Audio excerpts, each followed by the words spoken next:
야고보 우리 두 번째 시간이고요. 야고보 1장 9절부터 27절까지의 말씀을 우리가 함께 살펴보도록 하겠습니다. 야고보서의 우리가 위치를 지난 시간에 함께 살펴봤죠.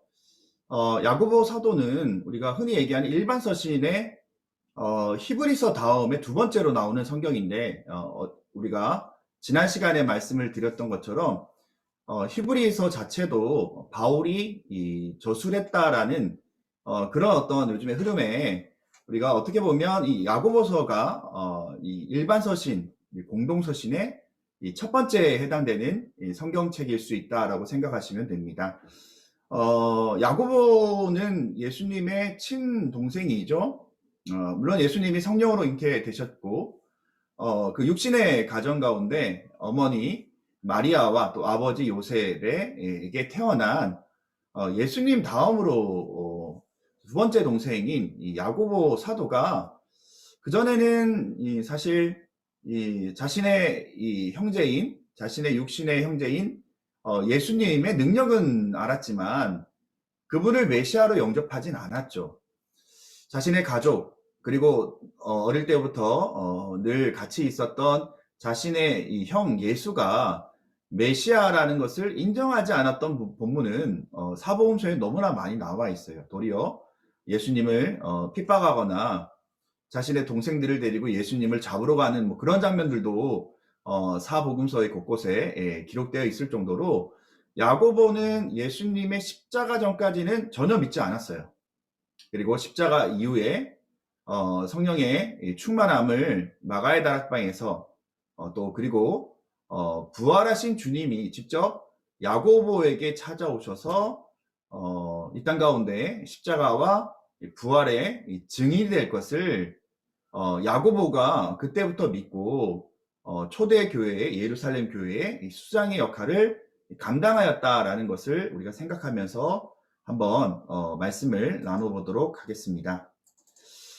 자, 오늘 내용은요, 저희가 야고보 1장 9절부터 27절까지 말씀이고, 박정근 목사님의 삶으로 드러나는 믿음이라는 책과 어제 또 나눴던 시대를 관통하는 지혜, 송태근 목사님의 책, 그리고 PPT 자료는 김효규 목사님, 주임재교회의 목사님의 PPT 자료를 거의 10분 발용하여서 그렇게 제작했습니다. 자, 한번 우리가 서신서들을 보시면 왜 자꾸 목사님이 바울 서신과 일바 서신이라고 얘기를 하지? 바울 서신은 한마디로 바울이 기록한 책이에요. 그래서 데살로니가 전후서, 뭐 갈라디아서, 고린도 전후서, 로마서, 에베소서, 골로새서, 빌레몬서, 빌립보, 이런 성경은 감옥에 있을 때 로마의 1차 감옥에 투옥되었던 2년 동안 기록하였던 옥중 서신이라고 우리가 얘기를 하고 있고요. 그리고 개인적으로 보냈던 디모데 전서, 디모데 후서, 그리고 디도라는 제자에게 보냈던 디도서, 이렇게 우리가 일반적으로 바울 서신이다라고 표현하고 있고요. 히브리서를 우리가 지금의 연구로 그 문체나 어떤 합법 자체가 사도 바울이 쓴 책으로 분류해서 아직까지는 우리가 일반 서신으로 그렇게 생각을 하면 되지만 히브리서 또한 이 바울의 기록이다. 그래서 바울 서신의 이 부분들을 우리가 제외하고 나머지 사도들, 특별히 베드로라든지 아니면 예수님의 친동생인 야고보라든지 아니면 예수님의 사랑하는 제자 요한 1, 2, 3서, 또 예수님의 넷째 동생이에요. 유다라는 넷째 동생이 기록한 유다서. 보통 야고보서나 베드로 전후서나 요한 1, 2, 3서나 유다서 같은 내용은요, 당시에 AD 60년 이후로 로마의 핍박이 심해질 때에 그리고 이단의 공격이 심해질 때에 그런 어떤 이 고난들, 역경들, 굴하지 말고 인내함으로 믿음으로 승리할 것과 이단에 대해서 경계하여서 이단의 이 어떤 계계도 넘어지지 말 것을 일반적으로 일반 서신, 우리가 공동 서신으로 불리는 이 성경들을 통하여서 우리가 살펴볼 수가 있습니다. 자, 오늘 9절부터 11절까지 내용을 보시면요. 낮은 형제라는 단어가 나와요.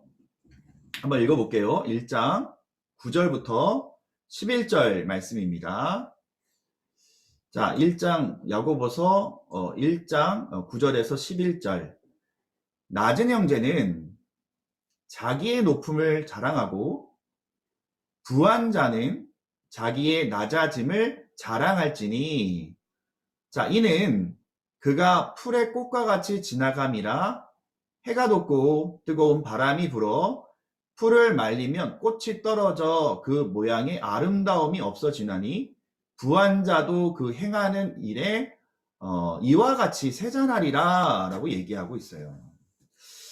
낮은 형제 그리고 부한 자, 첫 번째 우리가 이 단어를 통해서 알 수 있는 것은, 낮은 형제는 오늘 야고보 사도가 형제라고 얘기를 하고 있지만, 부한 자는 형제라는 단어가 나오지 않아요. 이 한 가지의 이 힌트가 낮은 형제와 부한 자, 이 차이점을 우리가 생각해 보시면 되고요. 두 번째는, 낮은 형제는, 물론 낮은 형제와 부한 자는 자랑은 해요. 근데 자랑하는 대상이 틀려요. 낮은 형제는 주님만이 나의 전부이십니다. 어떤 것도 주님과 바꿀 수 없습니다. 나는 주님만 자랑하겠습니다. 라는 자랑의 의미라면, 오늘 형제로도 지칭받지 못하는 부한 자는 오직 나만 자랑합니다. 오직 자기만 자랑합니다. 나 스스로만 자랑합니다. 라고 얘기하고 있다라는 것. 이 두 번째 차이고요. 세 번째는 이 부한 자에 대해서 얘기를 하고 있는데, 아마 10절, 11절 말씀이죠. 그가 풀의 꽃과 같이 지나감이라.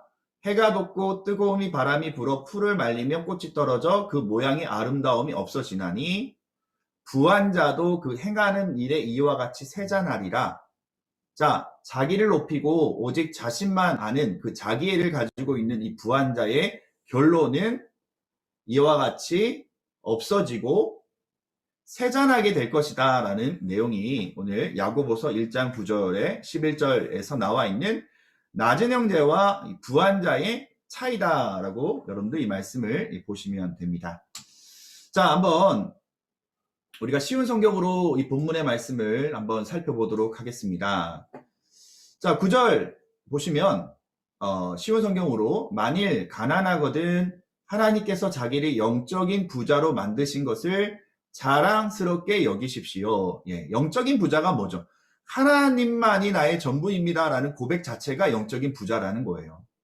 두 번째 10절, 만일 부하거든 하나님께서 자신에게 영적인 부족함을 보여주신 것을 자랑하십시오 라고 얘기하고 있어요. 그 말이 뭘까요? 영적인 부족함. 근데 부자가, 부한 사람이, 오늘 부자라는 개념이 물질적인 부자를 얘기하는 것이 아니라 그 안에 하나님 대신에 세상으로 가득 채웠던 이 부한 자의 의미를 우리가 생각을 해보면, 하나님께서 그의 마음 가운데 영적인 부족함을 알려주셨는데 그것을 깨달으면 다행인데, 그 영적인 부족함을 깨닫지 못하면 얼마나 안타까울까요? 그리고 그 결론이 뭐냐면, 자, 부자도 들에 핀 꽃과 같이 결국 죽고 말 것이기 때문입니다. 해가 떠올라 점점 더 뜨거워지면 풀은 마르고 꽃은 떨어집니다. 아무리 아름다운 꽃이라도 시들게 되고, 부자도 마찬가지입니다. 자신의 재물을 돌보다가 결국 죽고 말 것입니다. 쉬운 성경이 표현을 잘 해놓은 것 같아요. 자, 부자, 부한 자, 물질적인 부자를 의미하는 것은 아니니까, 부한 자는 들에 핀 꽃과 같이 결국 죽게 될 것이다. 풀은 마르고 꽃은 시들어 떨어지죠. 자, 부한 자도 마찬가지예요. 자신의 재물이 하나님보다 더 클 때에 결국은 육신의 죽음뿐만 아니라 점점 죽어가는 영의 죽음도 이 부한 자의 최후의 결론이다라고 얘기하고 있어요. 자, 실제로 야고보 사도는요, 이 말씀을 이사야 40장 6절 말씀에 인용하여서 이 말씀을 기록했어요. 이사야 40장 6절 말씀을 보면 말하는 자의 소리여 외치라 대답하되 내가 무엇이라 외치리까 하니 이르되 모든 육체는 풀이요 그의 모든 아름다운 들의 꽃과 같으니. 자, 이 말씀을 인용하여서 해가 돋고 뜨거운 바람이 불어 풀을 말리며 꽃이 떨어져 그 모양의 아름다움이 없어지나니 부한 자도 그 행하는 일에 이와 같이 세잔하리라 라고 표현하고 있어요. 자, 이사야 40장에 있는 내용을 우리가 잘 생각을 해보면 이사야 40장의 내용은요, 이스라엘 백성들이 그들의 죄로 말미암아 바벨론의 포로로 끌려갔어요.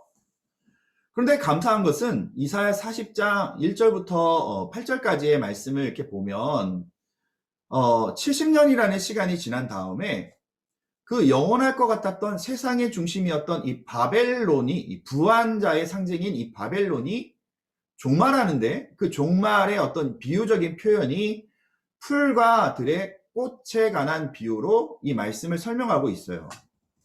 자, 바벨론이 영원할 것 같았죠. 아수르를 물리쳤을 때 얼마나 기세등등했을까요? 천년 만년 그 바벨론 왕국을 누릴 것처럼 보였던 이 바벨론조차도 결국은 하나님의 심판으로 페르시아라는 도구, 그 페르시아라는 도구를 통하여서 바벨론이 멸망하게 되죠. 그들이 육체의 아름다움, 또 그 들의 꽃에 자랑하는 그 모든 것들이 한순간에 해가 돋고 뜨거운 바람이 불어서 풀이 말려지면 꽃이 떨어져서 그 모양이 아름다움이 전혀 없는, 그래서 세잔하게 되는 모습을 오늘 부한 자의 상징인 바벨론을 통하여서 야고보 사도는 이사야 말씀을 인용하고 있습니다. 오늘 우리에게 있는 영원한 생명, 우리가 세상을 소유하는 것보다 영원한 생명이신 주님을 소유하는 일에 우리의 삶을 드리는 믿음의 성도들이 되시기를 바랍니다. 자, 그 결론으로 1장 12절 말씀, 그러면 어떤 사람이 되어야 되는가? 네, 그러면 어떤 모습으로 우리가 살아가야 되는지를 오늘 야고보 1장 12절 말씀에 표현하고 있어요. 자, 한번 말씀을 한번 보겠습니다. 야고보 1장 12절 말씀, 시험을 참는 자는 복이 있나니 이는 시련을 견디어 낸 자가 주께서 자기를 사랑하는 자들에게 약속하신 생명의 면류관을 얻기 때문이라. 자, 하나님이 우리가 지난 시간에 살펴봤던 하나님의 최종 목적은 우리에게 온전함이에요. 온전함.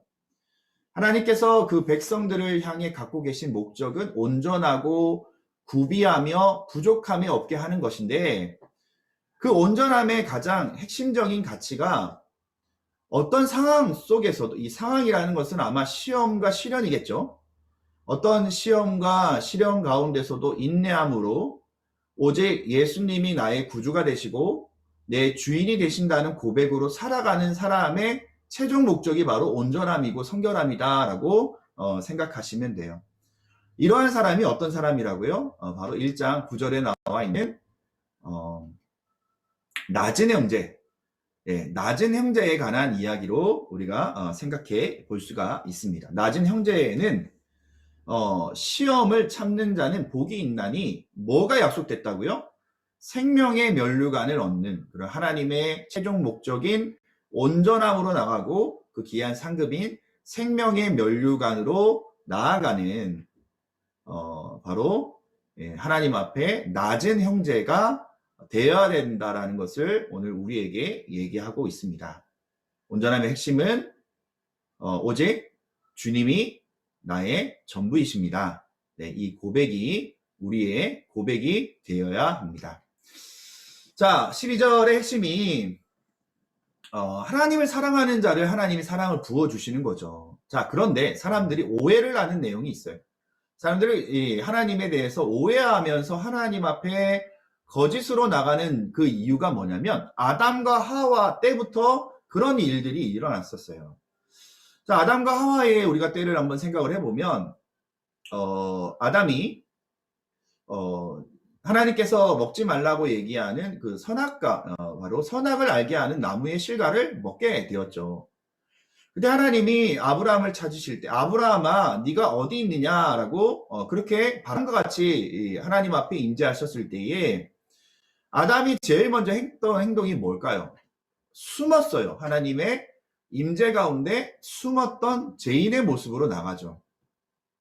자, 그 다음에 두 번째 행동이 뭐죠? 자, 하나님 앞에 나가야 되는 그때에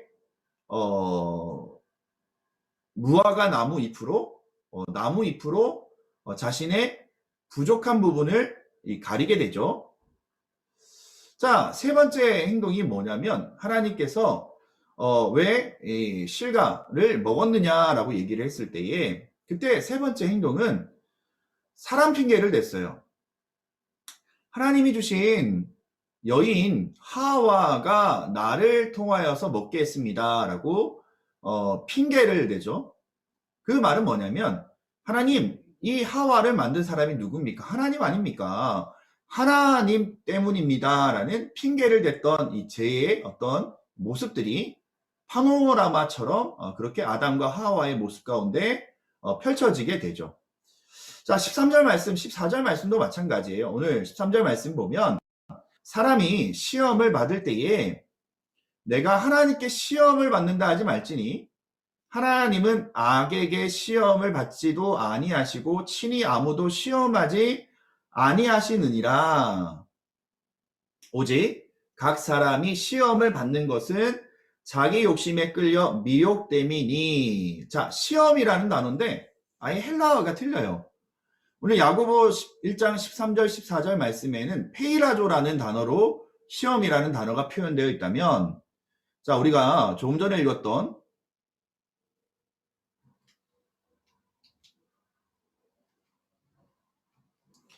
네.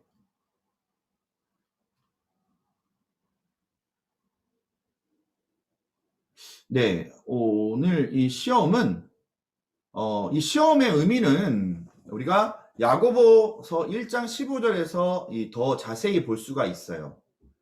자, 이 시험은 하나님이 주시는 시험이 아니라 인간의 욕심이라는 것이 죄로 낳은, 그래서 결과로 죽음을 가져오는 그 어떤 이 시험의 조건이에요.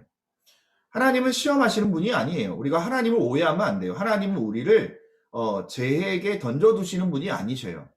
죄는 아담으로부터, 원죄로부터 우리의 본성 가운데, 우리의 두 마음 가운데 한 마음인 이 죄의 욕망, 욕심이 바로 죄를 낳았고, 죄가 점점 자라서 죽음을 가져오는, 그래서 우리가 야고보 1장 15절 말씀을 잘 알죠. 욕심이 잉태한즉 죄를 낳고 죄가 장성한즉 사망을 낳느니라. 자, 더 얘기하는 말씀에 16절 말씀에 사랑하는 형제 여러분 속지 마십시오. 모든 선한 행위와 완전한 선물들은 빛들을 창조하신 하나님으로부터 위에서 내려오는 것입니다. 하나님께서는 결코 그림자처럼 변하는 일이 없으십니다. 네. 오늘 온갖 좋은 은사와 온갖 온전한 선물은 위로부터 하나님 앞에 주어진 것인데, 우리가 어떤 이 죄의 어떤 모습은 하나님의 영역이 아니에요. 인간의 영역이에요.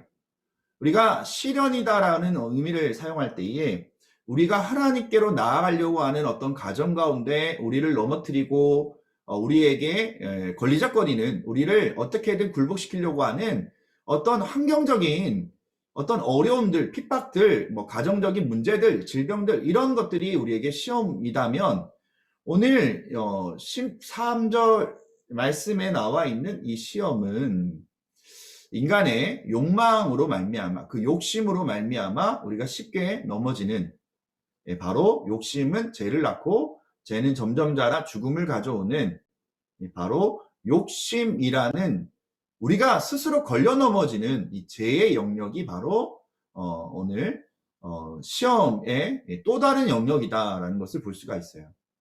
그래서 하나님이 이 죄의 영역, 나에게 왜 이런 시련을 주시지? 그런데 그 의미를 잘 생각해 보면 이것이 나와는 전혀 무관하게 환경적인 어떤 어려움, 나를 연단시키는 하나님의 도구인 시험일 수도 있고, 아니면 아예 우리가 얘기할 가치도 없는 우리가 욕망으로 인해서 우리가 무언가 손을 꽉 잡고 놓치지 않는, 여러분들 원숭이를 쉽게 잡을 수 있는 방법이 있대요. 바나나를 항아리, 이 목이 좁은 항아리 안에 넣으면 원숭이 손이 들어갈 수 있는 그 어떤 이 목을 가지고 있는 항아리에 바나나를 담가두면 바나나 냄새를 보고 이 원숭이가 다가와서 손을 집어넣어서 바나나를 잡죠. 그러면 사람이 오면 바나나를 놔야지 손을 뺄 수가 있죠. 근데 이 원숭이는요, 바나나는 놓기 싫고 도망가야 되겠으니 그 무거운 항아리를 어떻게든 들어보려고 하는데, 무거운 항아리가 들릴까요? 바나나를 쥐고 있는 손이 그 어떤 항아리에서 빠져나올 수 있을까요? 그것이 바로 욕심이 가져다 준 시험과 그것이 장성하면 사망에 이를 수 있다는 것을 오늘 우리에게 얘기하고 있습니다.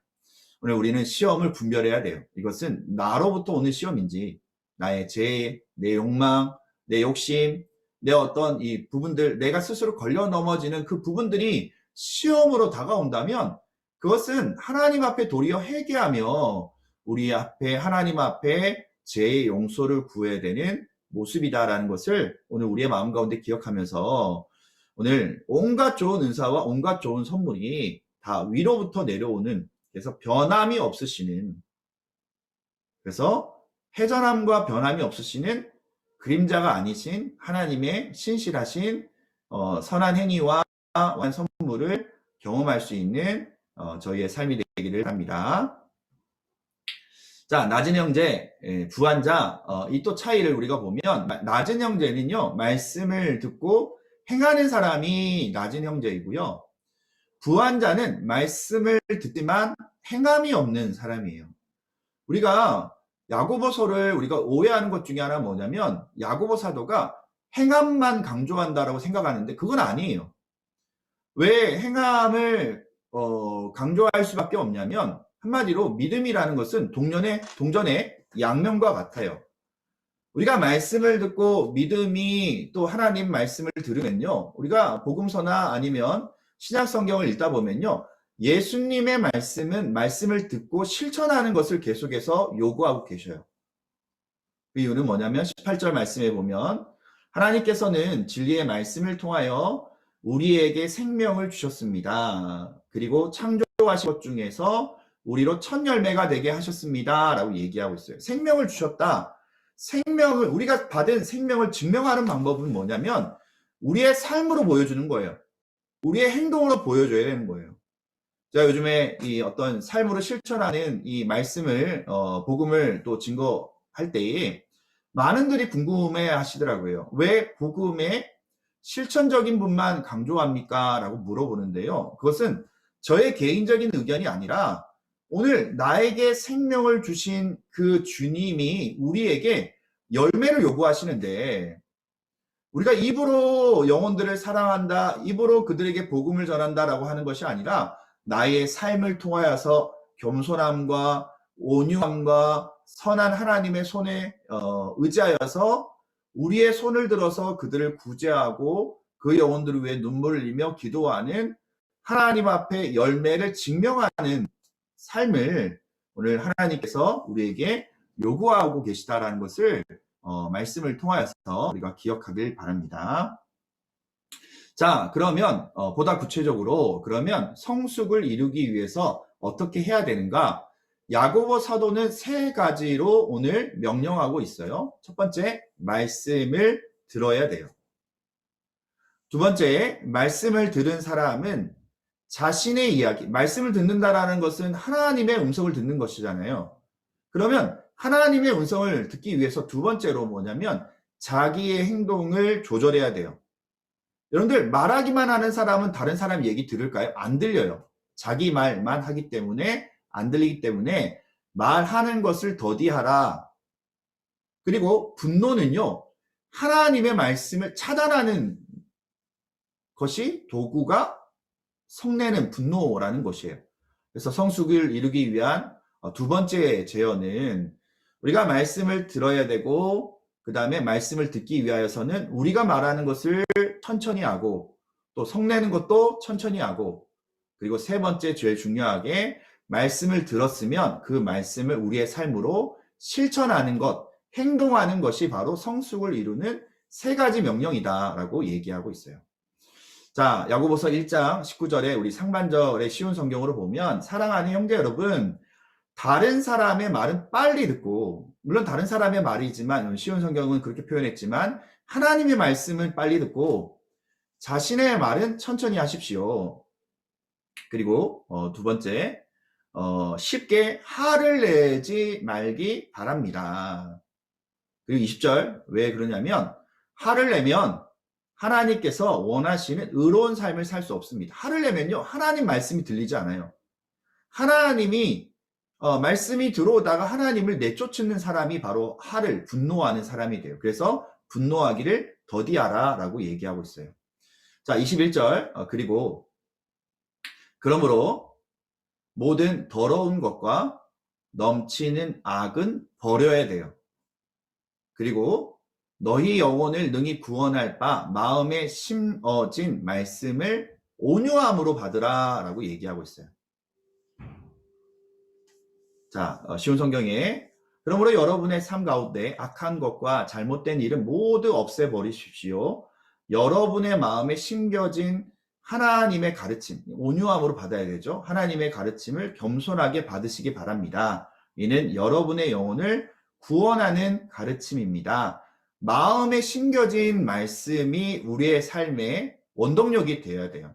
내 생각이나 내가 세상의 욕심이나 아니면 내 마음 가운데 어떤 분노함으로 가득 차 있으면 하나님 앞에 말씀으로 우리의 말씀이 온유함으로 마음에 새겨진 그 말씀이 원동력을 잃어버려요. 그래서 하나님의 가르침이 겸손하게 나의 삶을 통하여서 드러날 수 있도록 실천하는 신앙, 그 믿음을 참된 믿음으로 나아가는 삶의 태도에 대해서 야고보 사도는 우리에게 권면하고 있습니다. 자, 22절. 자, 결론입니다. 자, 한번 읽어보겠습니다. 하나님께서 가르쳐 주신 대로 행하십시오. 듣기만 하고 행하지 않는 사람이 되어서는 안 됩니다. 앉아서 듣기만 한다면 그것은 자신을 속이는 것입니다. 라고 얘기하고 있죠. 자, 듣기만 하고 행하지 않는 사람, 부한자죠. 듣고 행하는 사람, 어떤 사람이죠? 낮은 형제. 낮은 형제는 듣고 행하는 사람이다. 그러면 우리의 마음에 하나님으로 가득 채워준다라고 얘기하고 있고 그 상급이 바로 면류관이다라고 정리하시면 됩니다. 자, 비유로 오늘 야고보 사도는 이것이 어떤 의미인지를 얘기를 해줘요. 자, 23절 말씀을 보면 하나님의 가르침을 듣고 아무것도 행하지 않는 사람은 어떤 사람이냐면 거울을 봤어요. 그런데 제 얼굴에 거울을 보고 만약에 뭔가 묻었으면 어떻게 되죠? 닦아놔야 돼요. 그리고 머리를 빗어야 되고 더러운 오물이 묻었으면 우리가 깨끗하게 거울을 보고 우리가 얼굴을 깨끗하게 정리정돈해야 되는 것이 바로 기본적인 모습인데 자, 하나님의 가르침을 듣고 아무것도 행하지 않는 사람은 거울은 봐요. 그것도 거울은 선명하지도 않아요. 청동 거울이에요. 그 당시에는. 자, 거울을 들여다는 봤어요. 그런데 24절에 그는 자기 얼굴을 들여다보고도 일어나면서 금방 자신의 얼굴이 어떠했는지를 잃어버리는 사람이 바로 부한자, 하나님의 가르침을 듣고 아무것도 행하지 않는 사람이다 라고 오늘 표현하고 있죠. 자, 희미한 청동 거울을 가까이 봐야 되잖아요. 말씀을 알기 위해서 우리가 가까이 들어가야 되잖아요. 정말 하나님 말씀을 듣기 위해서는 우리가 집중하고 가까이 나가야 되는데 말씀을 듣고 말씀을 들은 다음에 즉시 잊어버리는 거예요. 오물이나 티가 얼굴에 발견됐는데도 금방 자신의 얼굴이 어떠했는지를 잃어버리는 미련한 사람이 바로 하나님의 가르침을 듣고 아무것도 행하지 않는 사람이다 라고 생각하시면 됩니다. 어리석은 사람이죠. 얼마나 얼굴이 더럽겠어요. 얼마나 얼굴에 어떤 모습인지를 보고도 닦는 것을 까먹는다. 얼마나 멍청한 짓이에요. 차라리 안 보면, 말씀을 안 보고 말씀을 안 들었으면 차라리 변명이라도 있죠. 아, 제가 못 봤어요. 말씀을 보고 말씀을 들었는데 그의 삶에 자신의 더러운 것을 깨끗이 닦지 못하면 얼마나 미련하고 멍청한 사람일까요? 자, 25절에 결론으로 이렇게 얘기를 합니다. 자유롭게 하는 온전한 율법을 들여다보고 있는 자는 듣고 잊어버리는 자가 아니요 실천하는 자니 이 사람은 그 행하는 일에 복을 받으리라. 면류관이었죠. 쉬운 성경에도 그러나 사람을 자유케 하는 하나님의 완전한 법을 살피는 사람은 들은 것을 잊어버리지 않고 그 말씀대로 행하는 사람입니다. 이런 사람은 그 행하는 일에 복을 받을 것입니다. 자, 마지막 26절, 27절은 어떻게 구체적으로 우리의 삶의 표본이 돼야 되는가? 첫 번째, 언어에 관해서 얘기를 해요. 함부로 얘기하지 말아라. 함부로 말로 다른 사람에게 상처 주지 말아라. 두 번째, 이웃을 돌보는 것, 특별히 가부와 고아와 나그네를 돌보는 것은 하나님의 명령이다. 그것은 우리의 삶을 하나님의 받은 은혜를 실천하는 것. 내가 예수 그리스도의 복음의 빚진 자이기 때문에 이웃을 사랑하라는 그 말씀의 가장 기본적인 모습이에요. 자신의 물질과 자신의 시간과 자신의 마음을 들여서 내가 받은 복음의 빚진 자의 그 감당하는 바로 그 영혼을 돌보는 것. 그것이 두 번째 우리에게 주어진 일이고요. 세 번째는 새 속에 물들이지 말아라. 좀 전에 제가 읽었던 책에 보니까 그 목사님의 친구 중에 한 분이 연탄 공장에 아마 연탄 집에서 사시는 친구분이 어릴 때 있었나 봐요. 자, 그 어릴 때 친구에 대한 인상이 어떤 인상이 있냐면 그 친구가 아무리 옷을 깨끗이 빨고 또 아무리 자신의 얼굴을 깨끗이 닦아도 그 연탄가루가 날리는 그 환경 가운데 있는 그 친구는 늘상 학교에 오면 연탄, 연탄에 이 검은 이 재가 묻어 있었다라는 어떤 예화를 그 책에서 들었는데요. 우리가 새 속에 물들인다라는 것은 뭐냐면 요셉과 같은 태도가 있어야 돼요. 보디발의 아내가 요셉을 유혹할 때에 이 요셉은 어떻게 하죠? 옷을 던져버리고 그 자리를 도망갔어요. 여러분들 새 속에 물들이지 않는다라는 것은 요셉의 이와 같은 행동이에요. 우리가 간혹 나는 이 유혹과 싸워야지. 나는 이 죄와 나는 싸워서 내가 믿음으로 이겨야지. 내가 이 죄와 대항해서 내가 이것을 해결해야지. 요셉이라면 내가 아무리 나를 유혹하고 아무리 나에게 어떤 성적인 어떤 나의 어떤 모습에게 자극을 시켜도 나 꿈쩍도 안 하고 나 버틸 거야. 눈 부릅뜨고 나는 유혹에 빠지지 않을 거야. 요셉은 그러지 않았다는 거예요. 우리 인간은요. 죄에 조금이라도 있으면 우리는 새 속에 물들 위험성이 있는 연약한 존재라는 것. 그래서 요셉처럼 그 자리를 떠나야 돼요. 오늘 이 세 가지를 얘기하고 있습니다. 26절 말씀을 보시면 스스로 자신이 경건하다고 생각하면서 말을 함부로 하는 사람은 자신을 속이고 있는 사람이다. 그럼 경건에 아무 가치가 없다라고 얘기하고 있고요. 말을 함부로 하는 사람, 언어의 힘이 그렇게 중요하다. 우리의 언어는 사랑과 감사와 격려 그리고 존경의 의미가 담겨져야 돼요. 우리가 스스로 거룩한 척하면서 스스로 경건한 척하면서 다른 사람을 정죄하는 그런 말을 함부로 하는 사람은 아무 가치가 없는 경건이다라고 얘기하고 있고 27절 말씀에 하나님께서 받으시는 경건은 어려운 처지에 있는 고아와 가부를 돌보고 세상의 악에 물들지 않도록 자신을 잘 지키는 것입니다. 하나님께서는 이런 순수하고 깨끗한 신앙을 보십니다. 저희가 한 2주 정도 전에 우리 학생들 청년들과 함께 또 우리 성도분들과 함께 연탄 봉사를 떠났는데 그 이후로 우리 학생들과 청년들이 겨울에 연탄 봉사를 하는데 모르고 봄에도 합시다, 4월달에도 합시다, 여름에도 합시다 그런 얘기를 아마 우리 전사님에게 얘기를 많이 했나 봐요.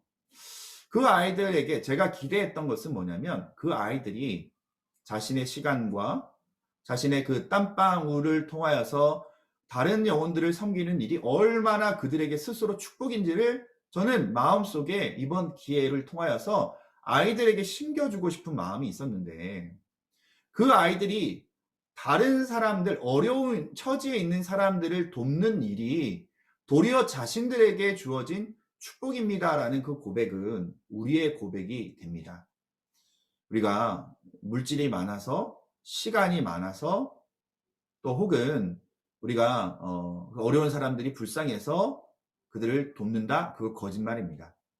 다른 사람을 돕는다는 사람은 은혜 받은 사람이에요. 그 말은 뭐냐면, 내가 받은 은혜를 어떻게 증명할까? 은혜를 받은 사람이요, 교회를 청소하고요. 은혜를 받은 사람이 이웃을 구제하고, 은혜를 받은 사람이 성도들을 돌보고 그들의 필요한 것을 채워주는 사람이에요. 그들이 부자이기 때문에 그 일을 감당하는 게 아니에요. 그 마음이 낮은 형제, 그 마음이 하나님으로 가득 채워져 있기 때문에, 그 하나님만을 자랑하기 때문에 하나님이 무엇을 원하실까, 그 마음을 가지고 그들이 집중하기 때문에 자연스럽게 어려운 처지에 있는 그들을 섬길 때에 그들에게 칭찬을 바라거나 하나님의 칭찬을 바라는 것이 아니라 자신에게 주어진 그 사랑을 감당하지 못하여서, 그 하나님의 그 빚진 자의 그 사랑이 너무나 벅차서 다른 영혼들을 돕는 그런 참된 믿음의 삶의 모습이다라는 것을 오늘 우리의 마음 가운데 기억하길 바랍니다. 우리 26절과 27절 정리를 해보면 성경에 노골적으로 나와 있어요. 혀에 재갈을 물려라. 언어의 힘이 그렇게 중요하다는 거예요.